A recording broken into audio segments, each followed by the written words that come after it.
Assalamualaikum warahmatullahi wabarakatuh.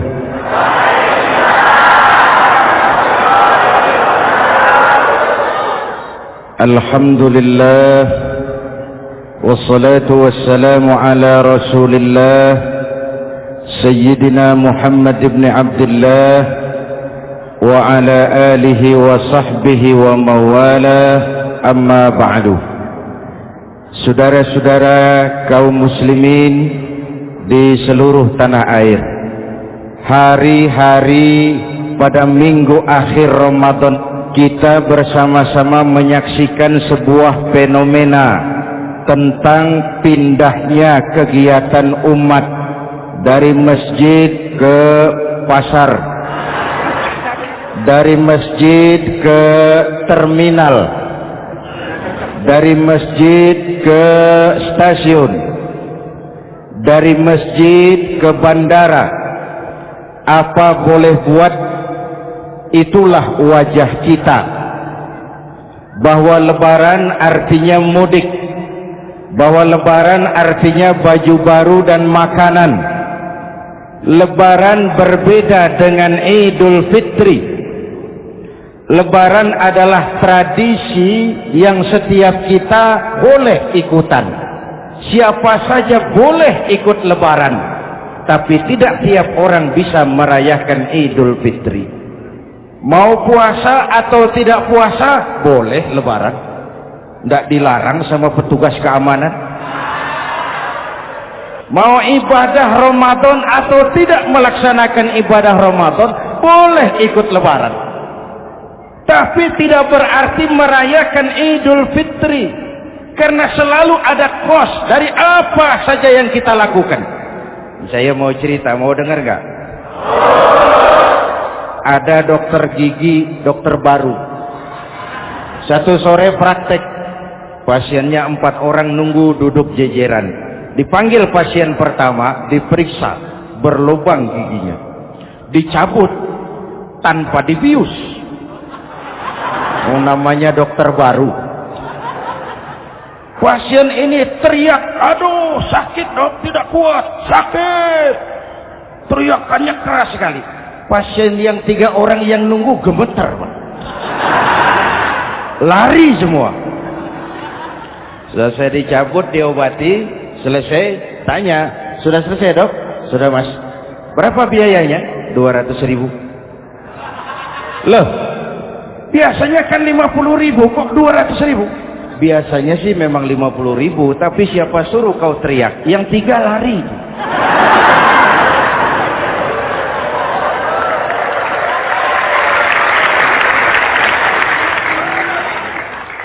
Cerita pendek ini ingin berpesan kepada kita, selalu ada ongkos yang harus kita bayar dari apa saja yang kita lakukan. Mau ibadah atau tidak, mau jadi orang baik-baik atau jadi bajingan paling tengik, mau berbuat salah atau berbuat soleh, selalu ada kosnya, selalu ada ongkosnya. Kita bicara kembali kepada fitrah, Idul Fitri. Bagaimana caranya? Pertama, saya ingin mengutip bagian pendek dari ayat 185 Al-Baqarah.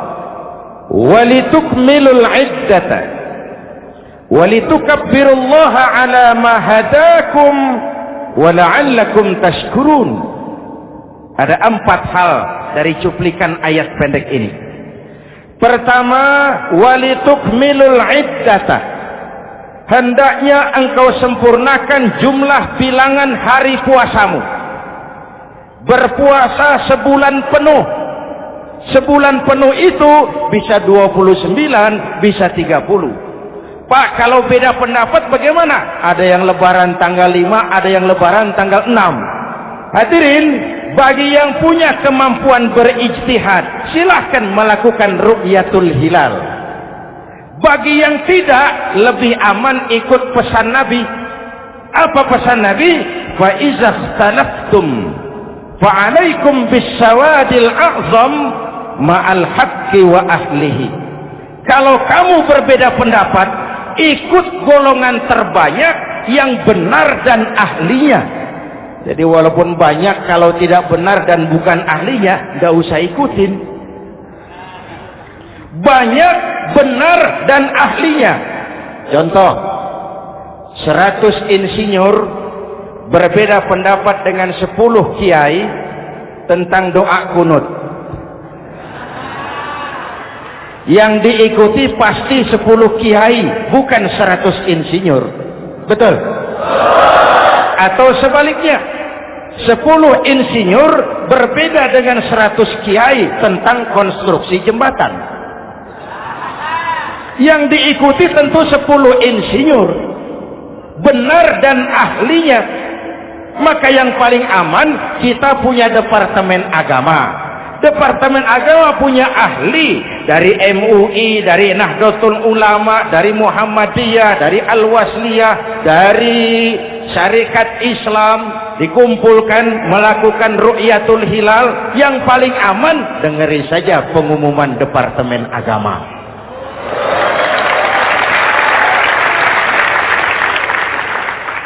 Tapi tetap menghormati mereka yang meyakini 1 Syawal jatuh pada tanggal 5. Beda boleh, marah jangan. Jelas? Saudara boleh suka tempe, tapi jangan menghina orang yang tidak suka tempe. Saudara boleh senang tahu, tapi jangan ngenyek karo wong yang senang tahu. Hadirin yang saya hormati, walitukmilul iddata. Kalau mau kembali kepada fitrah, sempurnakan jumlah bilangan hari puasamu. Makna sempurnakan di sini 2. Sempurnakan 1 bulan penuh dan sempurnakan semangat puasamu. Walaupun Ramadan berakhir, puasa jangan selesai. Kenapa? Tangan kita masih tetap terus puasa dari mengambil yang bukan milik kita. Lidah kita walaupun Ramadan sudah selesai tetap berpuasa dari memfitnah dan menggunjing orang lain. Kaki kita walaupun Ramadan sudah selesai tetap puasa dari berjalan ke tempat yang tidak baik. Perut kita tetap berpuasa dari kemasukan barang-barang yang haram. Sempurnakan semangat puasamu. Sikap disiplin, sikap jujur, merasakan kehadiran Allah dekat dalam hidup. Nih contoh ringan. Tadi waktu asar dan zuhur, saudara sholat apa tidak? Sholat. Waktu sebelum sholat kan berwudu. Ketika berwudu kan berkemur. Umpama waktu berkemur itu saudara korupsi, sedikit saja airnya saudara minum, saya yakin jangankan petugas keamanan, teman wudhu sebelah pun tidak akan tahu kalau waktu berkemur saudara korupsi. Kalau selesai Ramadan ini diterjemahkan, insya Allah negara kita bersih, berkurang korupsinya. Hadirin yang saya cintai, saya kembali kepada pesan Al-Baqarah 185 tadi. Walitukmilul iddata, sempurnakan jumlah bilangan hari puasamu. Puasa sebulan penuh dan kemudian lanjutkan semangat Ramadan. Disiplin, merasakan diri di bawah pengawasan Allah. Sekarang ini Allah ditekan. Kita iman dalam ucapan tapi sekuler dalam perbuatan. Tuhan cuma ada di masjid, di kantor Tuhan hilang, maka korupsi merajalela. Tuhan cuma ada di masjid, di pasar Tuhan hilang, maka timbangan tetap curang.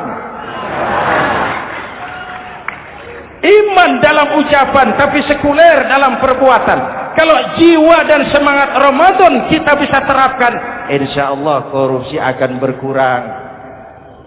Sekarang kan kita prihatin, yang tadinya teriak-teriak wong cilik malah ribut rumah mewah. Yang tadinya teriak-teriak rakyat kecil, sekarang malah ribut soal villa 5 miliar. Ini kan menyedihkan, memilukan dan memalukan. Tidak punya sense of crisis. Nah, saya juga nggak tahu apa itu. Udah dengerin aja, kenapa sih? Usil bener. Padahal ekonomi kita masih terpuruk. Lapangan kerja sulit. Jumlah pengangguran rata-rata 2 juta orang per tahun. Lapangan kerja baru sulit terbuka karena investor jangankan yang dari luar mau masuk, yang di dalam siap-siap keluar. Terakhir kita dengar Sony, pabrik elektronik besar, mau cabut lagi pindah invest ke Taiwan, menyusul pabrik silet yang di Ciputat itu. Ketika ditanya apa investasi di Cina lebih murah, tidak, dia bilang lebih mahal, cuma lebih pasti. Di Indonesia murah, cuma mejanya kebanyakan. Biaya siluman, namanya siluman nggak karu-karuan. Keluar uang banyak, urusan tidak pasti, capek. Disahkan undang-undang penyiaran yang justru ditolak oleh masyarakat penyiar sendiri. Industri penyiaran bakal kolaps karena sekarang ini boro-boro mereka industri televisi mau break even point, mau pulang modal, dengan ke depan bisa bangkrut. Akibatnya bisa kita pastikan, jumlah pengangguran makin bertambah. Hadirin yang saya hormati, kita memang setuju jangan terlalu mengadopsi siaran-siaran televisi dari luar. Kita harus punya filter. Tapi pada sisi yang sama, kita juga harus memperhatikan lapangan kerja buat rakyat kita ini. Walitukmilul iddata, sempurnakan jumlah bilangan hari puasamu. Kalau jumlah hari puasa sudah sempurna, tuntunan yang kedua dari Al-Quran, walitukabbirullah, hendaknya engkau agungkan nama Tuhanmu. Takbiran. Takbiran itu bisa sendiri, bisa berjamaah, bisa di rumah, bisa di masjid, bisa di surau, bisa dengan pawai keliling, asal dilaksanakan dengan tertib dan tidak mengganggu lalu lintas umum. Prakteknya yang terjadi, pawai keliling itu mengganggu ketertiban umum, perang petasan, mengganggu lalu lintas. Terjadi macam ada yang takbiran bawa bendera partai. Innalillahi wa inna ilaihi raji'un. Ini takbir politik. Hadirin yang saya hormati, kalimat takbir dalam kondisi kita, saya ingatkan kepada satu ungkapan Bung Tomo. Bung Tomo, pelaku sejarah, tokoh 10 November yang dikenal sebagai Hari Pahlawan, dalam satu pidatonya saya ingat pernah berkata, andai kata tidak ada kalimat takbir, ini ungkapan Bung Tomo, andai kata tidak ada kalimat takbir, saya tidak tahu dengan apa saya harus menggerakkan putra-putra terbaik bangsa untuk bangkit berjuang melawan penjajah.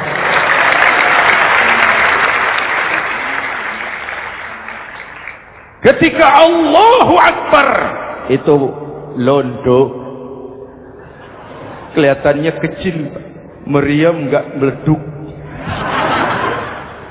Dahulu orang-orang tua kita cuma ada 2 kata, merdeka atau mati.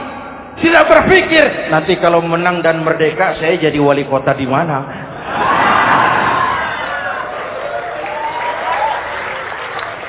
Kalimat takbir, bangsa ini harus bangkit dari keterpurukan. Bangsa ini harus bangkit mengejar ketinggalan-ketinggalannya. Bangsa ini tidak boleh terpuruk terus. Dan semangat takbir harus menjiwai kita. Tidak ada capek dalam perjuangan. Tidak ada puas dalam upaya. Keberhasilan cuma pengantar ke arah keberhasilan yang lebih baik lagi. Walitukabbirullah, hendaknya engkau agungkan nama Tuhanmu. Nama Allah menjadi motivasi besar dalam kehidupan kita. Ini pesan Quran Al-Baqarah 185. Pesan kedua, setelah sempurnakan jumlah bilangan hari puasamu, agungkan nama Tuhanmu. Takbiran. Kalimat takbir sendiri kalau kita lihat pada kalimatnya ada kata la ilaha illallah wahdah sadaqa wa'dah wa nasara 'abdah wa a'azza jundah wa hazamal ahzaba wahdah.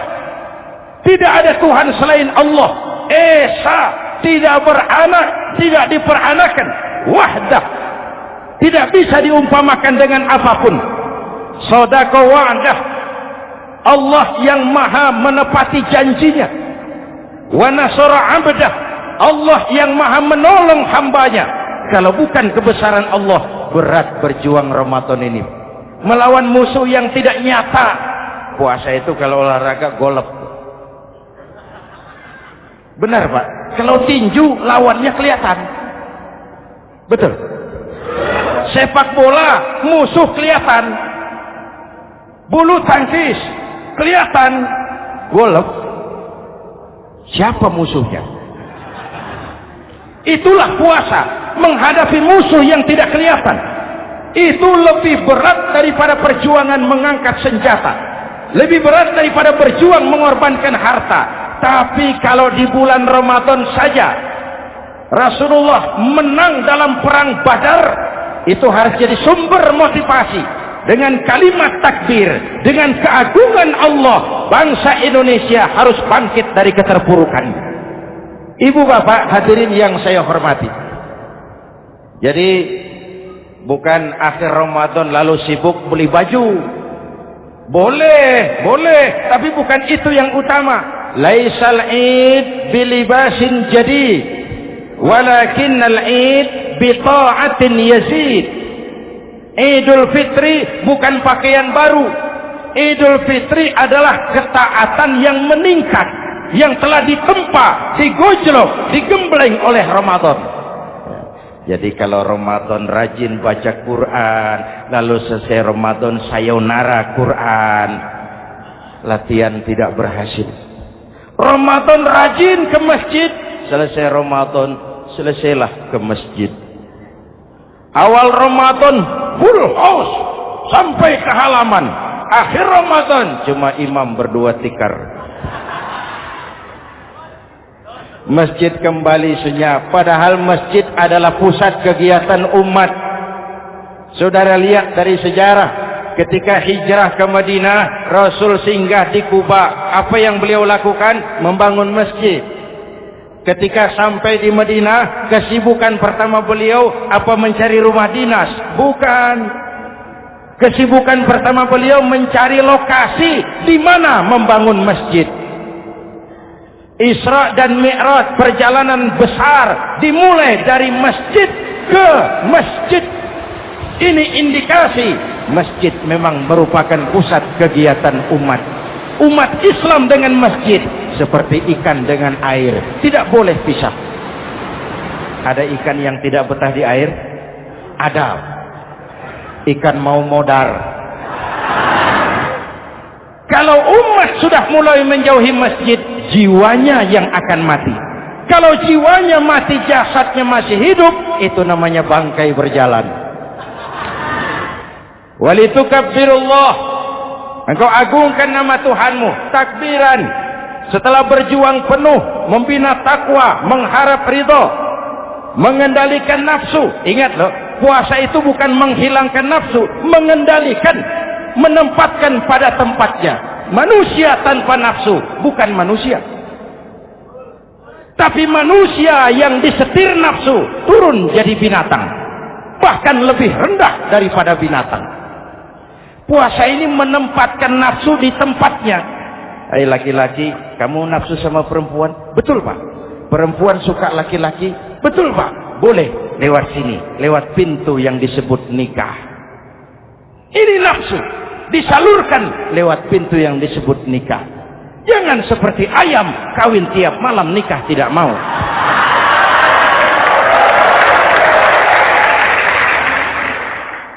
Hai manusia, nafsu kepada materi, kepengen kaya? Iya Pak, boleh. Usaha yang halal, jual beli yang halal. Wa ahallallahu al-bai'a wa harrama riba. Allah halalkan jual beli. Jangan ingin kaya lalu makan renten, ingin kaya lalu korupsi, ingin kaya lalu buka peternakan tuyul. Manusia ingin berkuasa, boleh, tapi tetap punya etika dan moral. Jangan ingin berkuasa lalu fitnah, ingin berkuasa lalu mengadu domba orang, ingin berkuasa lalu menghalalkan segala cara. Kuasa menempatkan nafsu pada tempatnya. Manusia yang dikendalikan nafsu lebih puas daripada binatang. Saya punya ungkapan lama, sebuas-buasnya kerbau, makanannya tetap rumput. Saya belum pernah dengar ada kerbau terlalu buas lalu makan roti. Betul? Tapi manusia kalau sudah dikendalikan nafsu, manusia bukan cuma makan nasi, aspal, semen, kertas, minumnya solar, jauh lebih buas daripada binatang. Inilah puasa. Arep nguwong ke wong, agar manusia itu jadi dirinya, fitrahnya, jangan dikendalikan oleh nafsu. Kita ini sudah diciptakan fi ahsani taqwim. Masya Allah. Presented by the Integral CJ's Management.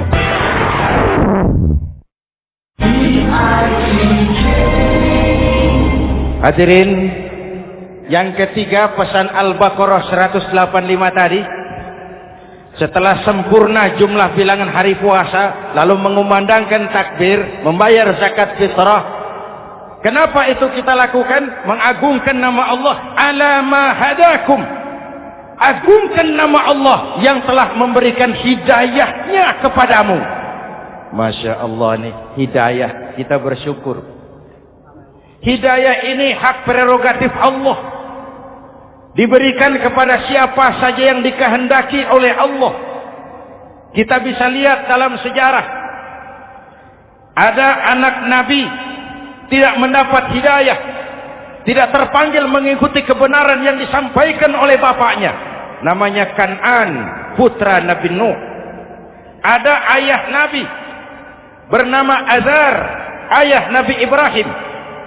Putranya penegak tauhid, ayahnya produsen berhala. Ada istri Nabi, istrinya Nabi Lut, tidak mendapat hidayah, tidak terpanggil mengikuti kebenaran.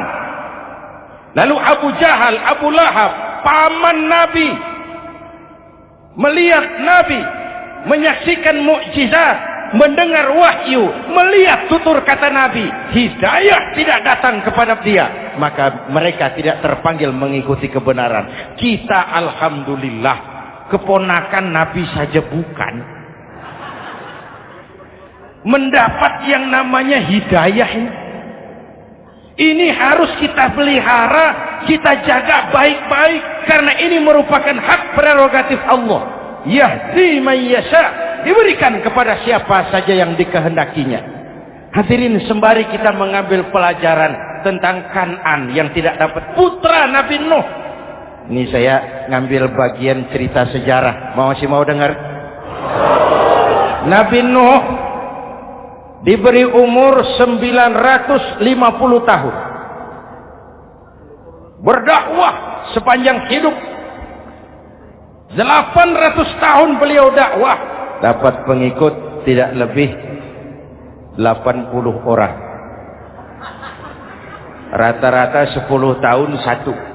Yang dihadapi ini umat yang kurang ajar, bandel, bajingan,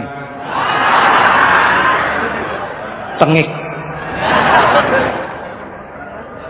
Kalau diceramahi, telinganya ditutup dengan tangannya. Ini saking kurang ajarnya ini umat. Diberikan dakwah, telinganya ditutup dengan tangan. Nabi Nuh ketika di puncak kesabarannya munajat, ya Rabb, bagaimana Nuh? Siang malam saya berdakwah kepada umat ini. Saya sampaikan risalahmu, saya canangkan seruanmu, saya sampaikan ajaranmu. Inni da'autu qaumi lailan wa nahara. Siang malam saya berdakwah kepada umat. Wa inni kullama da'autuhum ja'alu asabi'ahum fi adhanihim. Tiap kali saya sampaikan dakwah kepada mereka, mereka tutup telinganya dengan tangannya. Saya tidak sanggup menghadapi umat seperti ini, ya Allah. Habis mau kamu bagaimana, no? Sikat saja sudah semua ini. Bikin mati saja. Nanti kalau punya anak, anaknya kafir lagi. Lebih baik bapak moyangnya, mbah-mbahnya sikat semua. Rabbi la tazar 'alal ardi minal kafirina dayyara. Jangan disisakan orang kafir. Habisin semua. Itu mau kamu? Iya. Buat kapal Nuh, nanti aku turunkan banjir. Dengan apa saya membuat kapal, ya Rabb? Pakai kayu, Nuh. Kayunya dari mana, ya Rabb? Dari pohon tentu. Pohonnya belum ada, ya Rabb. Tanam dulu, Nuh. Membuat kapal, kayunya nanam pohon dulu. Apa artinya? Perjuangan bukan simsalabim abragedabra. Perjuangan bukan makan lombok, ini hari dimakan, ini hari pedas. Perjuangan itu proses, ada keringat, ada air mata, ada darah, tempo-tempo nyawa. Itulah perjuangan. Sudah pohon ditebang, buatkan kapal di tengah kampung. Umat unjuk rasa lagi. Nuh makin gila. Bikin kapal di tengah kampung, mau belayar kemana? Selesai Nuh, selesai ya Rabb. Naik. Orang-orang yang beriman bersamamu, naik. Binatang serba sepasang, naik. Naik Nuh, naik. Orang beriman, naik. Binatang serba sepasang. Gerimis mulai turun. Setelah kapal semua terisi, Nabi Nuh kontrol. Sudah naik semua? Sudah. Nuh. Mas Bejo, ada? Ada. Mbok Painem, naik sudah, masuk. Oke. Hei. Kan'an anak saya ikut tidak naik kapal. Kami tidak lihat, Nuh. Turun ke bawah. Ada Kan'an. Kami tidak lihat, Nuh. Naik ke atas Burita. Kelihatan Kan'an tidak ikut naik kapal. Kumpul bersama orang kafir di daratan. Inilah potret kehidupan. Kumpul dengan orang-orang kafir. Berapa banyak anak-anak kita tidak mau ikut orang tuanya ke masjid, kumpul dengan orang-orang kafir di tempat maksiat. Nuh karena sayang kepada anak, dari atas kapal memanggil, ya bunayyar kam ma'ana. Ya, ini bahasa orang manggil, Pak. Kan'an, kesini nak, naik kapal sama papi. Ini terjemahan bebas. Jawab Kan'an di bawah, tidak mau Pak, saya di sini saja. Jangan nak, Allah sedang murka, akan turun banjir. Kalau datang banjir Papa, sa'awi ila jabalin ya'simuni minal ma'. Saya akan naik ke gunung tinggi yang bisa menyelamatkan saya dari banjir. Kan'an naik ke gunung tinggi, gunung pun tenggelam dihantam banjir. Dalam puncak kepedihan, Nabi Nuh akhirnya sadar. Ya Allah, kalau orang kafir tenggelam, memang saya yang minta, tapi Kan'an kan anak saya. Nuh, anggap Kan'an bukan anakmu. Wa innahu amalun ghairu salih. Nuh sadar, akhirnya bilang, ana urid wa anta turid wallahu fa'alun lima yurid. Aku punya kemauan, kau Kan'an punya kemauan, Allah juga punya kemauan. Kemauan Allah lah yang akhirnya jadi kenyataan. Nah, sekarang juga kita ngadepi musim banjir. Bukan banjir air saja, banjir peradaban-peradaban yang masuk ke negeri kita. Banjir maksiat, banjir munkarot. Kalau kita sudah ke masjid, kita sudah naik kapal. Tolong kontrol anak-anak kita. Tolong kontrol tetangga kita. Ayo naik kapal. Banjir.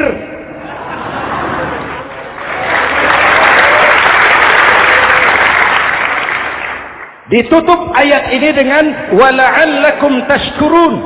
Atas hidayah yang diberikan kepada kita, kita bisa melaksanakan ibadah Ramadan, bisa takbiran, dan diakhiri dengan ungkapan tasyakkur. Tasyakkur dan tafakkur, mensyukuri nikmat. Saya berulang kali mengingatkan, nikmat bisa berubah menjadi azab kalau kita tidak pandai mensyukurinya. Bayangkan Pak, tahun 87-an kita itu jadi negara yang berswasembada pangan. Beras kita cukup untuk rakyat kita. Sekarang kita jadi pengimpor beras terbesar. Kita beli beras ke Vietnam, kita beli beras ke Thailand, ke negara-negara yang lebih kecil dari kita. Kenapa? Karena sawah kita tanami gedung dan beton. La in syakartum la azidannakum wa la in kafartum inna azabi lasyadid. Kalau kamu bersyukur, aku tambah nikmat. Kalau kamu ingkar, tidak pandai bersyukur, awas, azabku pedih. Maka ungkapan saya, orang kaya bisa masuk surga karena hartanya. Orang kaya bisa masuk neraka juga karena hartanya. Syukur apa tidak syukur? Pejabat bisa masuk surga karena jabatannya. Pejabat banyak yang masuk neraka juga karena jabatannya. Syukur apa tidak syukur?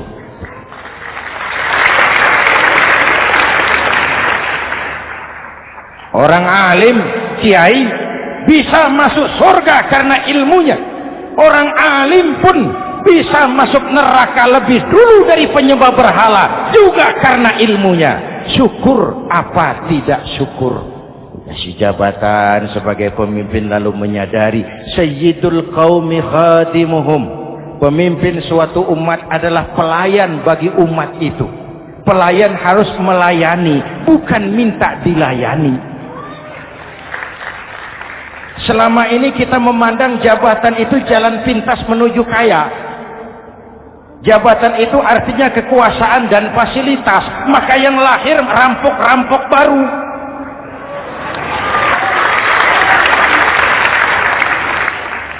Jabatan adalah alat untuk pengabdian di tengah rakyat yang sedang susah, di tengah negara yang sedang terpuruk.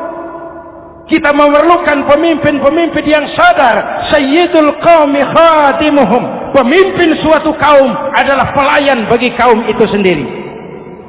Ibu bapak hadirin yang saya hormati, dengan mensyukuri itu maka makna Idul Fitri meresap kembali kepada fitrah kita sebagai manusia. Fitrah kesucian.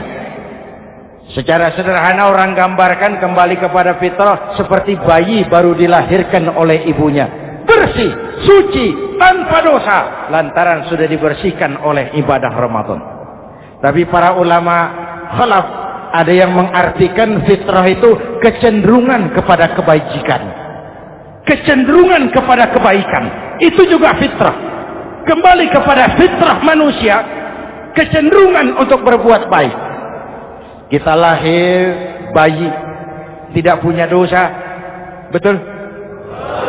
Tidak ada dosa warisan dalam Islam. Kalau harta warisan ada, dosa warisan tidak. Karena itu dalam Islam juga tidak ada penebusan dosa. Kalau dosa bisa ditebus dengan uang, tentu Menteri Keuangan nomor 1 masuk surga.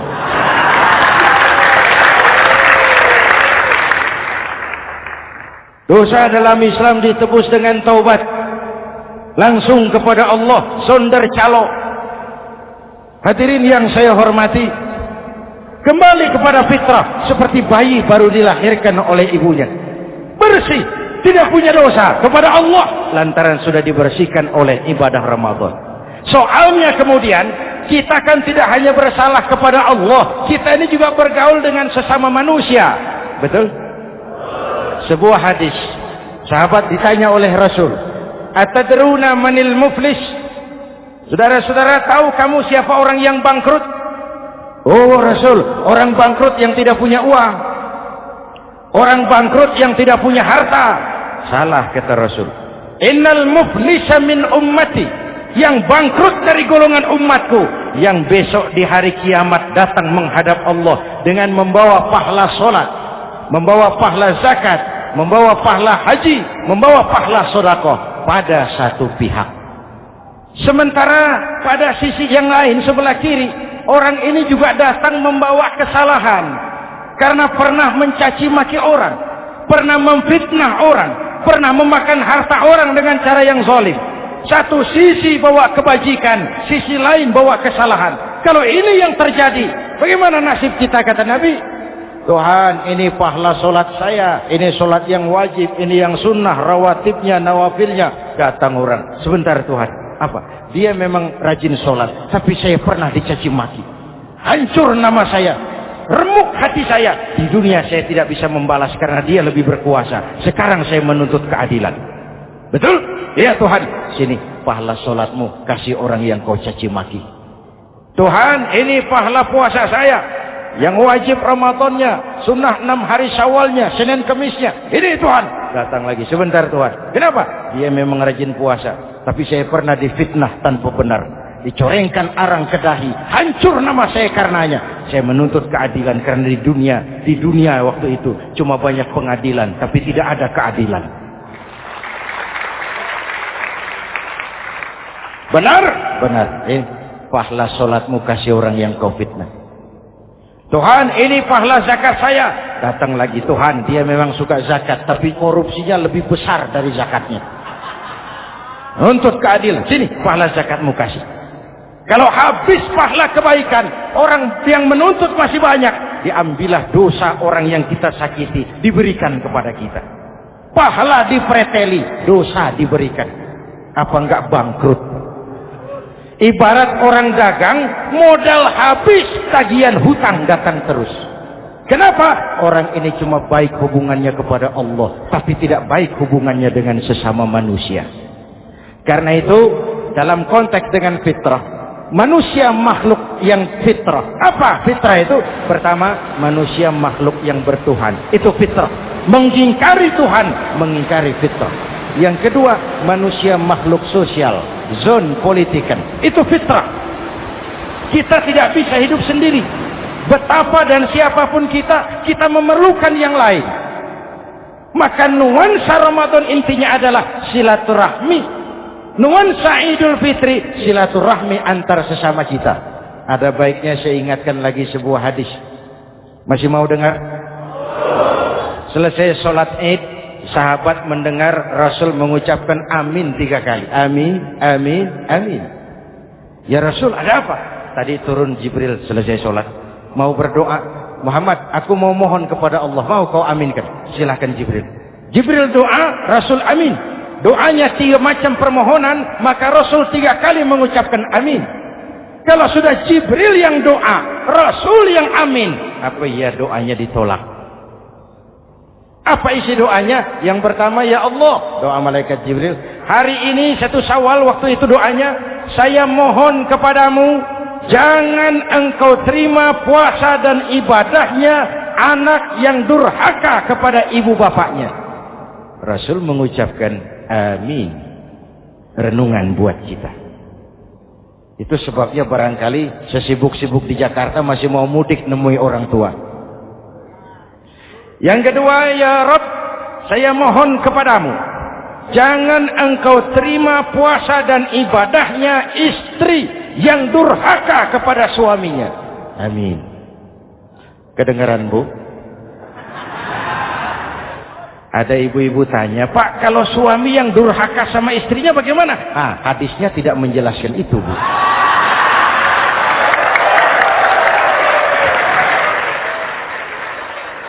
Lo menang sendiri. Yang jelas suami itu presiden rumah tangga, dimintakan tanggung jawab tentang istrinya. Nah, istri swargo manut neraka katut. Ketika pulang Isra Mi'raj saja Rasul bercerita, aku diperlihatkan neraka. Neraka ya Rasul? Iya. Lalu aku lihat isinya kok kebanyakan perempuan. Perempuan. Laki bagaimana? Laki juga tidak sedikit. Cuma kebanyakan perempuan. Ya Rasul, apa mereka tidak sholat? Sholat. Apa mereka tidak ngaji? Oh, rajin mereka sama suaminya. Kenapa banyak mereka di sana? Rasul senyum dan menjawab, hunna yakfurnal asir. Umumnya perempuan kurang bisa terima kasih sama suaminya.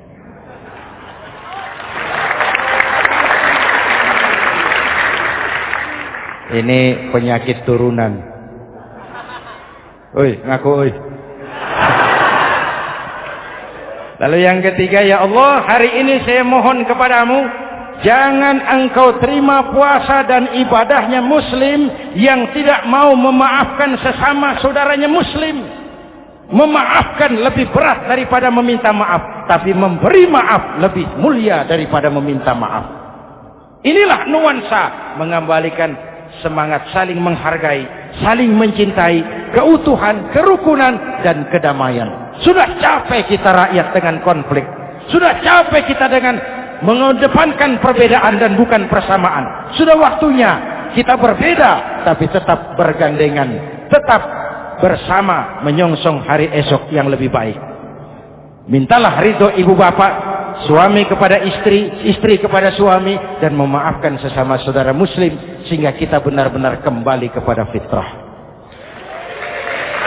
Terima kasih dan mohon maaf, semoga ada manfaatnya.